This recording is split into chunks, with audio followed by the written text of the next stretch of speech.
Сайн ноён хан аймгийн Элдэн Бэлийн хошууны товч түүх. Элдэн Бэлийн хошуун анх 1688 онд үүсч 1691 онд цогт хунтайжийн ач Сутай Элдэн засаг захирах эрх олж авч хожим 1725 онд Сайн ноён хан аймаг байгуулагдахад харьяанд нь багтаж Сайн ноён хан аймгийн Элдэн Бэлийн хошуу гэж нэрлэгдэх болжээ. Элдэн Бэлийн хошуу хойноос урагшаа сунж тогтсон нарийнхан цулбуур нутаг бөгөөд байгалийн бүсийн хувьд ойд хээр, говийн бүсийн хойд хэсгийг дамнан оршдог. Өөрөөр хэлбэл одоогийн Аранхай аймгийн Хотон сумын нутаг, Өндөр самт уул, Хүйтэн даваа, Шармодод, Хөх цагаан зүмээс Өвөрхангай аймгийн Санд сумын Эмээлт, Бор толгой, Бордов, Онгийн гол, Өндөр өнцгийн зүүн талыг хамарсан нутагтай юм. Монгол улсын олноо өргөгдсөний 2 дугаар оны 8 дугаар сард Элдэн Бэлийн хошууны газрын зургийг үйлдсэн байна. Энэхүү зурагт доорх газар нутгийг тэмдэглэжээ. Үүнд газрын зургийн тайлбар: 1. Хүйтэн даваа, 2. Шармодот өндөр, 3. Шар булаг, 4. Цацсан уул, 5. Үлзийт гол, 6. Хадад өндөр, 7. Цагаан уул, 8. Хадад, 9. Тахилгат, 10. Гэзэг, 11. Сант уул, 12. Хутаг уул, 13. Шагшмын улаан хамар, 14. Орхон гол, 15. Баруун швед, 16. Зүүн швед, 17. Галуут ус, 18. Халуун ус хужиртын аршаан, 19. Цагаан хөтөл, 20. Угалц уул, 21. Өгөөмөр уул, 22. Хонгор булаг, 23. Дунд бүрд, 24. Хаянг уул, 25. Хүрээ сүм, 26. Хошууны тамгын газар, 27. Засаг ноёны өргөө, 28. Хурах гол, 29. Сангийн далай, 30. Бугад хар уул, 31. Цагаан бугад, 32. Дулаан уул, 33. Үлзийт бүрд, 34. Үзгэр хар, 35. Гуаах, 36. Хоён хар уул, 37. Босго уул, босго булаг, 38. Авдран уул, 39. Хүйс, 40. Цагаан булаг, 41. Зөөргч булаг, 42. Соржийн уул, 43. Буурал дух, 44. Мээрэн хар, 45. Улаан овоо, 46. Хурах гол, 47. Улаан толгой, 48. Тэрэгт нуур, 49. Улаан овоо, 50. Улаан чих, 51. Үлзийт нуур, 52. Улаан толгой, 53. 9 зүйл булаг, 54. Сүм, 55. Хаянг нуур, 56. Цагаан даваа, 57. Улаан нуур, 58. Давст тойрон, 59. Хар ам, 60. Хар дэл, 61. Зодох, 62. Олон худаг, 63. Хөтөл ус, 64. Алаг уул, 65. Онг гол, 66. Эмээлт, 67. Хулгар, 68 хавцал, 69 бор толгой, 70 бор дов, 71 залаа уул, 72 тахилгат, 73 ширдэг, 74 өндөр шил, 75 бор буг, 76 цагаан товг, 77 цариг тойрон, 78 гүн тойрон, 79 хорлогон уул. Хошуу нутгийн хойд хэсгээр орхон түшээ гүн, баруун өмнөд хэсгийн онгийн гол дайран гарах тул хоёр голын бэлчир нутаг юм. Судлаачдын үзэж байгаагаар Элдэн бэйлийн хошууны нутаг дэвсгэрт Өгөөдийн хааны шар ордон ба Өгөөдийн Цуслангийн ордон байсан мэдээ байна. Энэ газар нь далан даваа болон өрмөгт хэмээх газар байсан тул өрмөгтий гэдэг. 1769 онд Сайн Ноён хан аймаг болон Түшээд хан аймгийн нутгийн хөлийн талаар хэлэлцсэн бичигт өрмөгтийн бүрдэг хэмээх нэр гарч байсан бөгөөд энэ нь шар ордон байсан газар буюу өрмөгтөд Гүйг хаан суусан гэх мэдээг тодотгох шижин болно. Бадаргуул төрийн 33 дугаар онд зурсан Түшээд хаан Дашнамын хошууны нутгийн зураг тэмдэглэснээр бол өрмөгт нь хар хориноос баруун урагш байжээ. Мөн Сайн Ноён хан аймгийн нутгийн зурагт тэмдэглэсэн бор хавцлын овоо болон Бэрхийн овооны хооронд тэрхүү өрмөгтийн зүүн хамрын овоо байсан гэснийг лавшруулан үзвэл Түшээд хааны хошууны баруун хөлийн орчимд Сайн Ноён хан аймгийн Элдэн засгийн хошууны нутагт орхон голоос урагш холгүйхэн газарт байжээ. Энэхүү газар нь бидний таамагласнаар уулын горхтой байх ёстой бөгөөд ордон байрлах тахилгатай уулын ойр байсан гэвэл газрын зай болон өрмөгтөөс холгүй газруудад орхонд цутгах уулын голууд байгаа нь уг мэдээтэй тохирч байна. Гүйг хаан их ор суусан шар ордон байрлаж байсан өрмөгт болов Өвөр хангай аймгийн Хужирт сумын нутагт орхон голоос урагш орших газар гэж үзэж байна. Гүйг хааныг хаан суух ёслолд оролцсон Ромын сүмхийдийн зараалаар Монголд ирсэн Giovanni del Plani Carpini бич тэмдэглэсэн монголчуудын түүх хэмээх номд Гүйгийг асраас гарах болгон бас хайсны гадна байх үед нь өмнө нь ямагт хурайлан ая барьж үзүүртээ улаан хялгас багцлсан их гоёмсог туйлзуур саваа бүхийлгэж явах бүлгөө. Өөр ямар ч удирдагчаа ингээгүй билээ. Энэ өргөө буюу хүрээг тэд шар орд хэмээн нэрлэх ажээ. Хэмээгээд цааш нь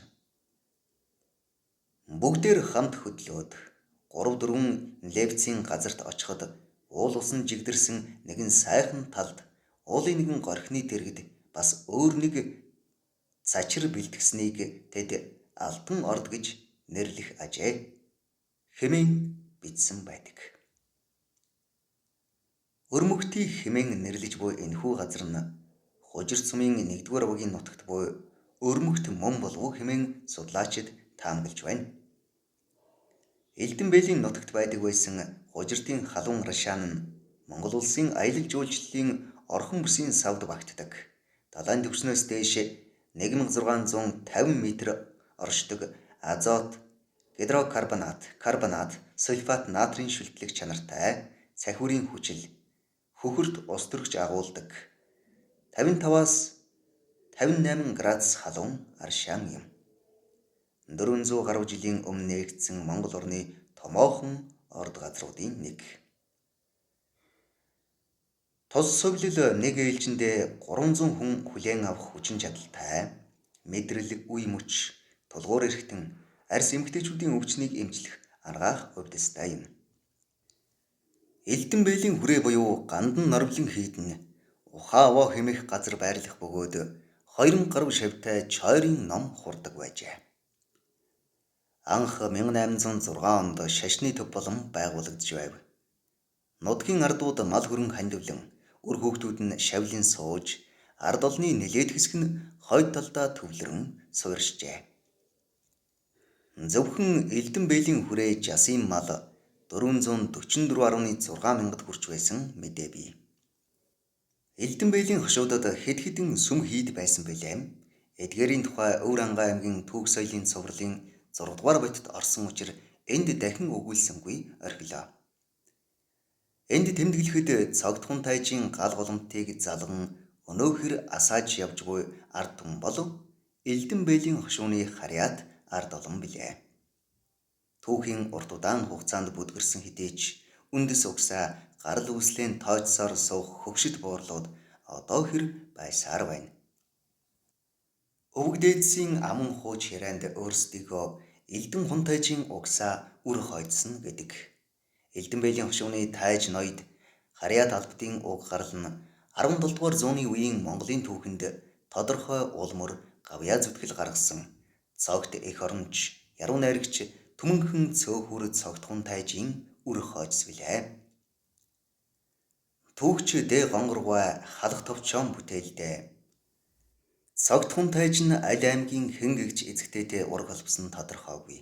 Харин Арслан тайж дэргүүтээ 5 хөвгүнтэй байснаас 4-р хөвгүн Гармаа зүгийн Заан хун тайж, түүний хөвгүн Сутай Элдэн нар гал голомтын залган эзэмшиж, хожим халахын Сайн ноён хан аймагт Элдэн гүнгийн хошуу хэмээн нэгэн хошуу болж явжээ хэмээн бичсэн бол доктор профессор Чой Лувсанжи багшийн нэгэн гар бичмэлд энэ хошуу бол цогт Элдэн хун тайжийн угсаа албад нарын хошуу. Уг нь Түшээд хан аймгаас ахтаан дүүн таслаад ахыгаан захирахад төр ёсгүй хэмээн Сайн ноён аймагт харьяалуулсан түүхтэй. Элдэн бэйлийн хошуунд одоогийн өндөр самт, хотонтын урд хэсэг, хужирт, зөөл, үлзийд, говь самт болон Баянгулын зүүн хэсэг хамрагдаж байв. Уул хошууг Манжин ноёрхлын эхэн үед Сутай Элдэн үүсгэжээ. Түүнээс хойш 10 хэдэн ноён ширээг залгамжилж, хамгийн сүүлд нь Норвжанцан бэйл захирч угаад 1930 хэдэн онд хилсээр ял авч ноёдын угсаа тасарчээ. Элдэн бэйл сүүлхэндээ ван болж өргөмжлөгдсөн. Хошуу тамгын газар нь баруун харихны ард Ар бомбод гэдэг газар байсан байна. Ноёны орд нь Горхин голын хойд хөвөөнд Элдэн бэйлийн хүрээний хажууд 2 давхар орд байсныг 30 хэдэн онд буулгаад хужирт руу зөөж, хожим тэр байшин нь Жандаш гэдэг айлын орон сууц болжээ. Элдэн ван бол харчин өртөөдийг харгалзсан. Манжин Бээжингээс Уляастаа орох өртөөг харгалздаг цагдаа зэргийг захирч, 3 зэрэг нэмж, 6 зэрэг тэмдэглэгдсэн нь тус хошууны бүхийн цол морины цолд ордог байжээ. Элдэн бэйлийн хошуу нь анх 1688 онд үүсээд 1691 онд засаг захирах эрх олж авсан байдаг. Тэгвэл цогт тайжийг нас барснаас хойш 54 жилийн дараа түүний ач Сутай Элдэн засаг захирах эрх олсон хэрэг юм. Иймээс 54 жилийн хооронд цогтын харьяат эдгээр иргэд чухам хаан хэний харьяанд байсан бэ гэсэн асуулт гарч ирж байна. Угийн шастерт бичснээс үзвэл Сутай Элдэн нь Түшээд хан Чахуундаржин харьяанд байгаад нутаг шагнуулж аймгийн гадна суусан байна. Сайн ноён хан аймаг 1725 онд байгуулагдахад тус нутаг хошуу нь тус аймагт харьяалагдах болжээ. Сайн ноён хан аймгийн Элдэн бэйлийн хошуу нь улсын хэмжээнд хошууны хүн амд тайж нарын эзлэх хувийн жингээр хамгийн олон 5 хошууны нэг байжээ. Хүн амын тоонд тайж нарын эзлэх хувь нь 14.3% байжээ. Хошууны нийт хүн ам 1582 бол тайж нар 226 байсан байна. Элдэн бэйлийн хошуунд 1912, 1918 онуудад 2 удаа хүн ам мал сүргийг тоолж байжээ. 1912 онд явагдсан мал сүргийн тооллогод энэ 221 өрхөө 15,971 толгой малтай хэмээн мэдүүлсэн нь өрхийн болон малын тоог хэд дахин дарж багасгасан бололтой хагас хугас мэдээ байна. Эл мэдээгээр тойм бишрэлтийн хамжлага хя Мэнцүрэн 813 толгой малтай тэргүүлж мөн хамжлага Сононпил 664 малаар дараалж байжээ.